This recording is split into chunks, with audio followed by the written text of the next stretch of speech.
igikorwa cy'ino munsi yari clôture ya formation twari tumazemo amezi 3 yari formation ya art culinaire.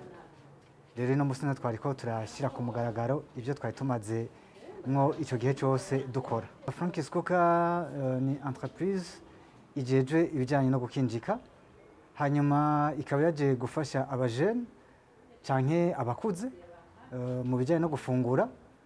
Tuvuze neza ucumenga bahora bafungura nabi, ariko ni mu buryo bumeze neza cyane. Rero twagombye kugira ngo dufashe leta mu buryo bwo guha ubumenyi abatashoboye kuburonka cyangwa ababufise nabo tubongerereze. Ku mashuri twashoboye kwigako twabonye yuko n'umwuga wabaye neglige cyane, kandi tukabona no mu kibana aho turi yuko ni ibintu bitariko bitabwaho. Tukabona n'abantu baza gukora imanza ntibaziriko barazikora comme il faut. Rero biba ngombwa yuko dushiraho kino gikorwa kugira ngo babandi bipfuze yuko ico kintu cyo baberamwo umusaruro kavamo. Rero natwe tubiboneraho kugira ngo dufashe abo bantu ko twarabona ko birakenewe mu kibano. Kino gikorwa ni ibikorwa twari dusanzwe dutunganya, ariko cette fois-ci murabona ko nk'abantu twari tumaze igihe turiko turakora twashize ko kandi kabijya. Rero iki gikorwa twagombye ko kizobera abandi, novuga fondation, kuko akeza karigura. Nibaze yuko abashoboye kubikirikirana bayibonye ko hariho valeur ajoutée twashizeko par rapport ibyo twari dusanzwe ko turakora. Muri Franck ntitubigisha uburyo bumeze nk'ubw'abandi. Abandi mu byo twumva babigisha theory, ariko twebwe ni theory ivanze na pratique, ariko pratique niyo igwiriye cyane, kandi iyo pratique tubashiramwo bakavyikorera, apana ko tubereka nk'abari korera video. Ivyo twe nibyo badushoboye kudusangiza abigisha batwigishije. Rero si byiza ko uza gutanga ibice. Rero twebwe abatushoboye kutugana bakamara iminsi yari yose tuba twariko turakorana, nta muntu n'umwe agenda ari vide. Niyo mpamvu tuvuga yuko twebwe turiyemera ibyo turakora, dukora ibyo tuzi, twize ku ishure, ntabwo je navyize kwibarabara. Ino munsi ni promotion igize gatatu, ariko hari n'abandi bantu twari tumaze koramura, ariko bivanye nabo tuko turafasha. Ino munsi ni promotion igize gatatu. Rero cyamva yuko sibake hama le nombre ino munsi harose abantu 15. Rero mva yuko abo sibake, niza yuko bientôt tuzoduga gose. Uyu mwuga intambamye ni nyinshi. Icyambere turiko dukorera muri societe idatahura ibyo turiko turakora by'ukuri, ko ari ibintu umuntu ashobora gukora yararonkeye ubumenyi.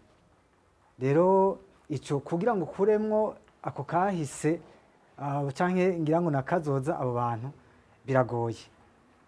Rero novuga yuko kino gikorwa izo ntambamye duhura hanininya cyamurumva ko ni kudatahura bivana na societe ko turakoreramo, hanyuma n'ibibanza turiko turakoreramo biratugora.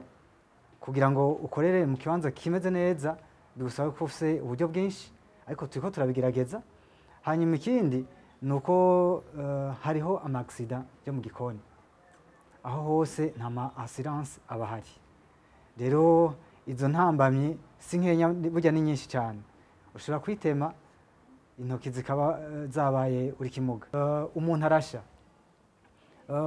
Donc ama-accident ni menshi yo mu gikoni, ariko ivyo ntibishobora kuca bikubuza, kuko ivyo nivyo bituma ahubwo uba umuntu we, kuko atamadefa hari uca usanga umenga ni mwijuru. Inyuma y'iki gikorwa nibaze ko nka Franck bo kwitega yuko hariho service traiteur igomba gutangura bientôt. N'ikindi nibaza apa ya service traiteur, je pense que na resto iragomba kuzoboneka. Rero abantu bazoba bariko baripfuza ibifungwa byacu, nibaza ko bientôt bigomba bizotangwa kuza birabashikira.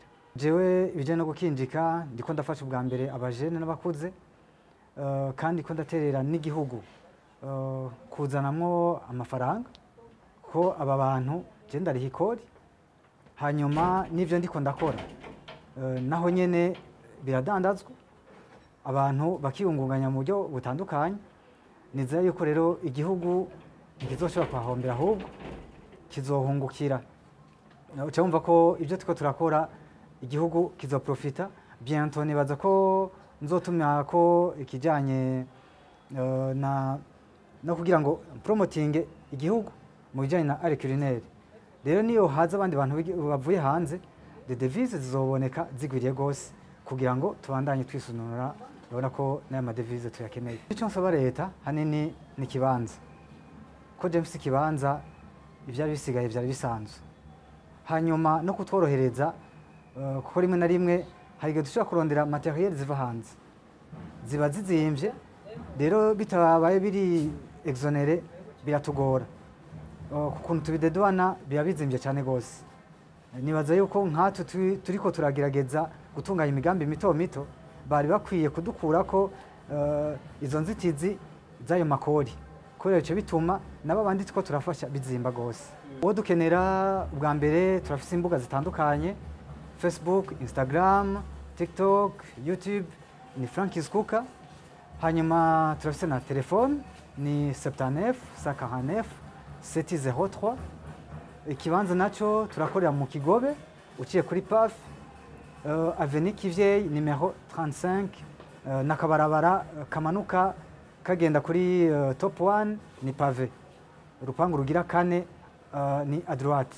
Ahonye babajije bazoca bahabona. Karibu gose.